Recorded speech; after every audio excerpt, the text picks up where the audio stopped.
আসসালামু আলাইকুম রহমতুল্লাহ। তাকদীরের উপর বিশ্বাস স্থাপন করার অর্থ হচ্ছে মানুষের সকল কর্মের ফলাফল ভালো হোক, খারাপ হোক, অর্থাৎ যখন সে যে অবস্থায় থাকে মহান আল্লাহর ইচ্ছা অনুযায়ী থাকে এবং বিধানসমূহ মহান আল্লাহ পাক কর্তৃক নির্ধারিত। এই কথা অবশ্যই বিশ্বাস করতে হবে। এই ব্যাপারে পবিত্র হাদিসে প্রমাণ পাওয়া যায় যে মহানবী সাল্লাল্লাহু আলাইহি সাল্লাম ইরশাদ করেন, মহান আল্লাহ পাক এই বিশ্বভুবন সৃষ্টির ৫০,০০০ বছর পূর্বে সমস্ত সৃষ্ট জীবের ভাগ্য নির্ধারণ করে রেখেছেন। মহান আল্লাহর ইচ্ছা ছাড়া কিছুই হয় না। কারণ পূর্বেই উল্লেখ করা হয়েছে যে মহান আল্লাহই সর্বময় শক্তির একমাত্র একগুচ্ছ অধিকারী। তাই তার ইচ্ছা অনুযায়ী সকল ভালো মন্দ হয়ে থাকে।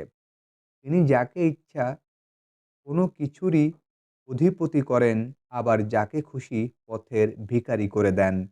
মহান আল্লাহ যাকে ইচ্ছা করেন তাকে হেদায়েতের রাস্তা দান করেন, আর যাকে ইচ্ছা করেন না কেউ তাকে হেদায়েত করতে পারেন না।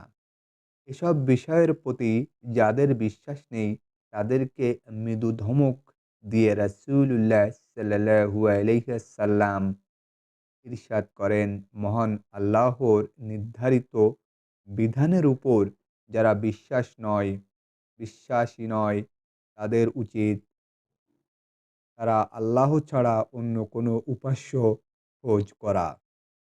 উল্লিখিত আলোচনা হতে বোঝা যায় যে মহান আল্লাহর বিধানসমূহের উপর বিশ্বাস স্থাপন করা সকলের উপর আবশ্যক কর্তব্য। এই ব্যাপারে মহান আল্লাহ তাআলা পবিত্র কালামে ঘোষণা করেন, যত প্রকার বালা মুসিবত তোমাদের উপর এসে থাকে তা দুনিয়ার কোনো অংশে কিংবা তোমাদের নিজেদের উপর হোক, তা প্রকাশ পাবার পূর্বেই আমার নিকট লিপিবদ্ধ আছে। অর্থাৎ কখন, কোথায়, কার উপর কী ধরনের বিপদ বা বালা মুসিবত কিভাবে আসবে, এই সব কিছু আগে হতেই মহান আল্লাহ তাআলা নির্ধারণ করে রেখেছেন। মানুষ যেহেতু আশরাফুল মাখলুকাত, সুতরাং তারা ভালো মন্দ বিচার বিভেদ করার ক্ষমতা রাখে। সে যখন ভালো কাজ করে ভালো ফলাফল পাবে, তখন তাকে বুঝতে হবে যে এটি আমার প্রভুর পক্ষ হতে হয়েছে।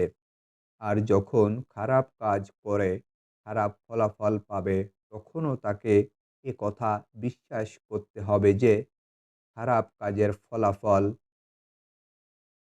খারাপ হয়েছে, তাও মহান আল্লাহ পক্ষ হতেই হয়েছে। আর যদি চেষ্টাতে বিফল হয়ে যায়, তাও ধারণা করতে হবে যে এই কাজের ফলাফল আমার তকদিরে নেই। তাই চুপচাপ অলস হয়ে বসে না থেকে বিবেক বিবেচনা করে ভালো কাজ করার জন্য সব সময় মন মানসিকতাকে নিজের ইচ্ছার বিরুদ্ধে হলেও বাধ্য করতে হবে। আর খারাপ, অন্যায়, গর্হিত কাজসমূহ হতে বিরত থাকার জন্য যথাসাধ্য চেষ্টা সাধনা করতে হবে।